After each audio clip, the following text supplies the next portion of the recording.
ირანი ჩქარობს, რომ დამალოს ტრამპის თავდასხმები და ცდილობს ცენზურით იზოლირებულ მოსახლეობას გამარჯვება მიასაღოს, მაგრამ სიმართლე დიდხანს არასდროს რჩება დამალული. ამ შაბათს 2026 წლის 9 მაისს, მაშინ როცა ირანის სახელმწიფო ტელევიზია საუბრობს კონტროლზე, წინააღმდეგობასა და ნორმალურობაზე. ვიდეოები და სამხედრო განცხადებები აჩვენებს, როგორ აჩერებენ ირანულ გემებს ომანის ყურეში. აშასტეშოს საზღვაო ძალები ინარჩუნებენ ზეწოლას, ხოლო თეირანის რეჟიმი ცდილობს ზარალი პროპაგანდა დაქციოს. ირანში შიგნით მოყოლილი ტყუილი მარტივია. ქვეყანა იმარჯვებს, ამერიკული ბლოკადა მარცხს განიცდის და რევოლუციური გვარდია სიტუაციას აკონტროლებს. მაგრამ მისი ეკონომიკა დახშულია. მოსახლეობას თავისუფალი ცდომა ინფორმაციაზე არ აქვს და უკვე კრიტიკულ ზღვარს უახლოვდება, ხოლო სისხლიანი რევოლუციური გვარდია, რომელიც ირანის დიქტატურას აკონტროლებს, ბეწვზე კიდია. ეხლა ყველაფერს მოგიყვები, მაგრამ ჯერ არხზე უნდა გამოიწერო, რომ ინფორმირებული დარჩე. ინფორმაცია რეალურ დროში, საუკეთესო ჟურნალისტური ხარისხით, სანდოობის უმაღლესი სტანდარტით. მილსონ ალვესი. ირანი უკვე დაახლოებით 70 დღეა, რაც საერთაშორისო ინტერნეტის მკაცრი გათიშვის რეჟიმშია. ეს შეზღუდვა 28 თებერვალს დაიწყო და ერთ-ერთ ყველაზე მასშტაბურ ციფრულ შეზღუდვად ითვლება, რაც ოდესმე დაფიქსირებულა მთელ ქვეყანაში. ფაქტობრივად, მოსახლეობის უმეტესობას თავისუფლად არ შეუძლია გაეცნოს იმას, რაც ოფიციალური ვერსიის მიღმა ხდება.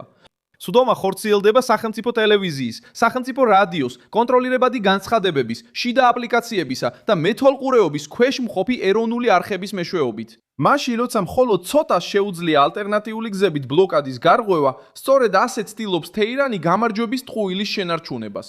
სოფლიოსთან ფანჯარას კეტავს და ხალხს პროპაგანდით დამუშავებულ ომს აწუდის.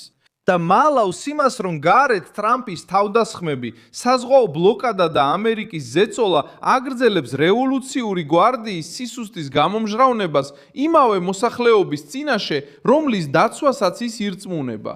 ეს ზეგავლენას ახდენს სამუშაოზე, სწავლებაზე, ოჯახურ კომუნიკაციაზე და ნებისმიერ მცდელობაზე, გადაამოწმონ რა ხდება სახელმწიფო ტელევიზიის მიღმა. მოსახლეობა იღებს ომის გაფილტრულ ვერსიას, შერჩეულ კადრებს, გამარჯვების სიტყვებს და დუმილს ესკალაციის რეალურ ფასზე. რეჟიმმა იცის, რომ როდესაც ჩვეულებრივი ირანელი ხედავს სხვას, პროპაგანდა ბზარებს იკეთებს. ირანის ტელევიზიამ ეს სიტუაცია ნორმალურადაც კი წარმოაჩინა. სწორედ ამ ნარატივს არღოს ვიდეოს, გავრცელებული ვიდეო. ამერიკის შეერთებული შტატების ცენტრალურმა სარდლობამ განაცხადა, რომ ამერიკულმა ძალებმა 8 მაისს ირანული ნავთობის ტანკერები სისტარ 3 და სევდა მცხობრიდან გამოიყვანეს. მანამდე, სანამ ისინი ომანის ყურეში ირანის პორტში შევიდოდნენ. მიმდინარე საზღვაო ბლოკადის დარღვევით მიზანი არ იყო გემების ჩაძირვა, არამედ მათი მარშრუტის დასრულების აღკვეთა. შეტყობინება გააზრებული იყო. დონალდ ტრამპს არ დასჭიროებია ქმედების შოუდ გადაქცევა იმის საჩვენებლად, რომ ირანის მარშრუტი კვლავ მეთვალყურეობის ქვეშაა და ბლოკადის გარღვევის მცდელობას მკრისიერი პასუხი აქვს. მარკო რუბიომ ნათლად განაცხადა, რომ თუ რაკეტა ან დრონი ამერიკის საზღვაო ფლოტის გემზე იქნება გაშვებული, შეერთებული შტატები დარტყმას არ მიიღებს. ისე თითქოს არაფერი ხდება, ირანი ცდილობს შიგნით გამარჯვებულად წარმოაჩინოს თავი, მაგრამ სახელმწიფო ტელეეკრანის მიღმა კი. მას უწევს გამკლავება ძლიერ სახელმწიფოსთან, რომელმაც უპასუხა, დაბლოკა, გემები მცხობრიდან გამოიყვანა და კიდევ თეირანისგან ოფიციალურ პასუხს ითხოვს ზავის წინადადებაზე. ბოლო თავდასხმებში 2 ნავთობ ტანკერზე არსებული ინფორმაცია არ მიუთითებს დადასტურებულ დაღუპულებზე, მაგრამ მთლიანად ომის კონტექსტში ადამიანური დანაკარგი უკვე მძიმეა. ირანის ჯანდაცვის სამინისტრომ, რომელსაც ამერიკული სამხედრო მედია ციტირებს, განაცხადა, რომ ოპერაციის დაწყებიდან დაღუპულია 1-დან 2000-მდე ადამიანი და 20,000 დაშავებულია. ეს რიცხვები აჩვენებს, რატომ სჭირდება ირანულ პროპაგანდას ასეთი აგრესიულობა. როდესაც ომი დიდ ფასს ითხოვს, დახურული რეჟიმები ცდილობენ შეკითხვების სლოგანებით ჩაანაცვლონ და ტკივილი ოფიციალური განცხადებებით დაფარონ. შემდეგი ნაბიჯი ახლა თეირანის პასუხია ამერიკულ წინადადებაზე. თეთრი სახლი და სახელმწიფო დეპარტამენტი ელიან ირანის განცხადებას დროებითი ზავის შესახებ. ნავიგაციის უსაფრთხო სტრუქტურა. პრობლემა რეჟიმისთვის ისაა, რომ ამერიკული ზეწოლის მირება საკუთარ რადიკალურ ბაზასთან დამარცხებად ჩანს. უარის თქმა შეიძლება ბლოკადის გაფართოებას, ეკონომიკური ზიანის ზრდას და მოსახლეობის კიდევ უფრო მეტად გაჭირვებას გამოიწვევს. ამიტომ სახელმწიფო პროპაგანდა პოლიტიკური გადარჩენის იარაღად იქცევა. ის მხოლოდ ინფორმირებისთვის არ გამოიყენება, არამედ იმისთვისაც, რომ ხალხმა ვერ შეამჩნიოს გამარჯვების რიტორიკასა და რეალობას შორის წინააღმდეგობა. გაჩერებული გემები, გათიშული ინტერნეტი, ზეწოლის ქვეშ მყოფი ვალუტა და დაძაბული საზღვრები.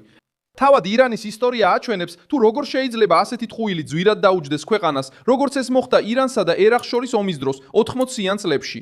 რევოლუციურმა რეჟიმმა წლების განმავლობაში ინარჩუნებდა წმინდა წინააღმდეგობის ნარატივს. მაშინ, როცა ქვეყანა განიცდიდა უზარმაზარ ადამიანურ დანაკარგებს, ეკონომიკურ განადგურებას და სოციალურ დაღლილობას. ბრიტანული ენციკლოპედიის შეფასებით, ომმა მთლიანობაში დაახლოებით 9 მილიონი ადამიანის სიცოცხლე შეიწირა. ამ დანაკარგების დიდი ნაწილი ირანმა განიცადა. 1988 წელს, როდესაც მან მიიღო გაეროს რეზოლუციით ცეცხლის შეწყვეტა, ხომეინიმ ეს გადაწყვეტილება შხამის დალევას შეადარა. ეს ეპიზოდი დღევანდელ ვითარებას უკავშირდება, რადგან აჩვენებს ერთგვარ ნიმუშს. რეჟიმი მოსახლეობას მსხვერპლისკენ უბიძგებს. ამას სტრატეგიულ უკანდახევას უწოდებს, ტანჯვას, წინააღმდეგობას, ზეწოლას კი მხოლოდ მაშინ აღიარებს, როცა პრობლემის მასშტაბის დამალვა უკვე შეუძლებელია. სხვა ერებიც აჩვენებენ, როგორ შეუძლია საომარი პროპაგანდას მოსახლეობა ცრუ გამარჯვების ილუზიაში დატოვოს. 1982 წელს მალვინის ომის დროს არგენტინის დიქტატურა ცდილობდა საზოგადოება დაერწმუნებინა, რომ ომს იგებდა მაშინ, როცა სამხედრო მდგომარეობა სულ უფრო უარესდებოდა. იმ პერიოდის Washington Post-ის რეპორტაჟში აღწერილია, როგორ აკონტროლებდა ხუნტა ტელევიზიებსა და დიდ გაზეთებს, იყენებდა პატრიოტულ გზავნილებს და გამარჯვების იდეას ყიდდა. მიუხედავად იმისა, რომ საბჭოთა კავშირისთვის ბრძოლის ველზე სერიოზული ნიშნები იყო, ავღანეთში ომიც წლების განმავლობაში ოფიციალური ენით შუქდებოდა, სანამ 1989 წელს ჯარები საბოლოოდ არ გაიყვანეს. გაამჟღავნო ხანგრძლივი და დამღლელი კამპანიის სიმძიმე. შედარება ძლიერია, რადგან დახურული რეჟიმები ასე იქცევიან, აკონტროლებენ ეკრანს, აკონტროლებენ სიტყვას, აკონტროლებენ ქუჩას და ცდილობენ დამარცხების აღქმაც კი აკონტროლონ. დღევანდელი ირანი იმავე ლოგიკას იმეორებს. ბლოკავს ინტერნეტს, ხალხს მეთვალყურეობის ქვეშ მყოფ არხებისკენ ერეკება და თითოეულ უკანდახევას გამარჯვების ყვირილად წარმოაჩენს. და სწორედ აქ იწყებს ირანული ვერსია დაშლას.